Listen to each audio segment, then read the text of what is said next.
Time for some transfer talk, Shaka, and the name that's dominating all the headlines right now is Romelu Lukaku, and it came as something of a surprise in recent days. Many had expected that he would be staying at Inter, but the word is that if Chelsea, who are looking to sign a striker, know that they can't get their hands on someone like Erling Haaland right now, then Lukaku is the man for them. And they're weighing up their options after having a €100 million bid rejected by Inter. That's according to ESPN's James Ollie's sources. So what have you made of all this? And can we expect to see Lukaku back at Chelsea? Listen, Chelsea, like a few others, are in need of a striker to make them better. And there's no question that Romelu Lukaku fits that bill for a number of reasons. Listen, I understand Lukaku and maybe some of the concern previously.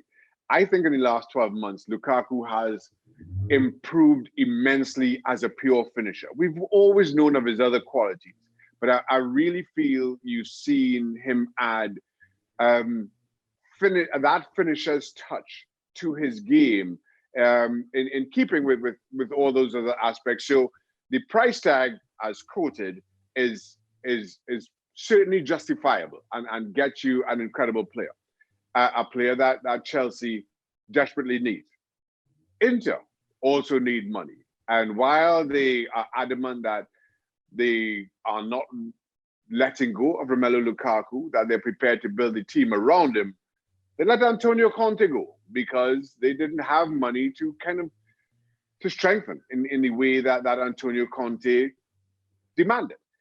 So you have to wonder, and now in this short off season, with leagues about to kick off and transfer windows about to close, those clubs that have real financial issues, Inter is just one of many. As much as they may prefer to sell others, it's a buyer's market. They dictate who's going to leave. And if Inter cannot find buyers for other players that will satisfy their creditors, then they may not have much of an option. So this is one of a game of high stakes chicken between Chelsea and Inter, or so it seems to be heading towards.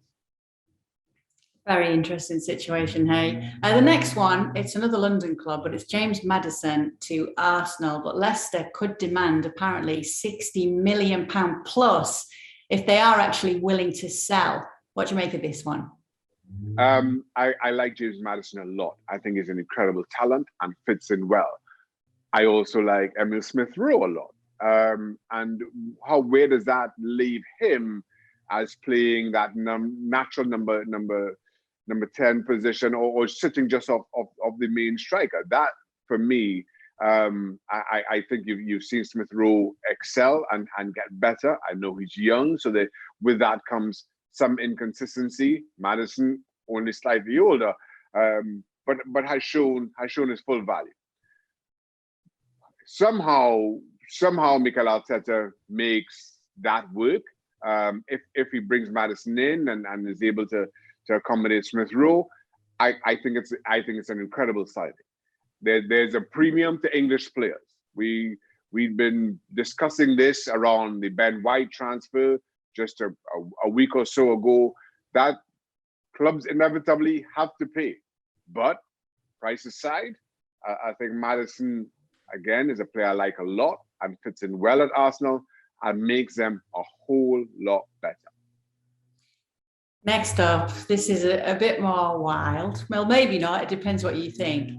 Cristiano Ronaldo to PSG if Kylian Mbappe goes to Real Madrid. Apparently, according to Diario AS, the Spanish newspaper, they say that he wants to leave Juventus before the transfer window closes, and he does have his eye on a move to PSG if Kylian Mbappe goes to Real Madrid. First of all, I don't think Cristiano Ronaldo is determined to leave Juventus at all. I think he sees his time there as being part of a project. And while we may sit in studios like this and speculate about the success or failure of that project, I think without question, Ronaldo feels that there's unfinished business to do in Turin. So I don't think he's desperate to leave regardless. I think what you're also seeing is there are a handful of players who are coming to the ends of their contracts. You mentioned two, and only a handful of clubs who can afford them or who they'd go to. So there's been this wild speculation around Ronaldo, Mbappe, PSG, Juventus, and Real Madrid that right now I think people are just kind of throwing the tea leaves down and see what comes out. Because there is a spin on it, Shaka. There's a spin on it as well, because they say that also if Kylian Mbappe doesn't go to Real Madrid, then maybe Ronaldo wants to go back to Real Madrid to be working under Carlo Ancelotti again. That wouldn't change your mind that he wants to stay at Juve. No, I think Ronaldo's issue at Real Madrid was more to do with Florentino Perez than whoever was on the sidelines. Right? That's just me. That's just me. I don't think that Kylian Mbappe is going to leave PSG, nor do I think he's going to sign a new deal. So I think he's waiting for his contract to expire and then the move to Real Madrid. If that's where his heart is set, I'm sure there'll be a ton of others throwing a ton of money Kylian Mbappe's way. But I don't think he does anything for the next 12 months.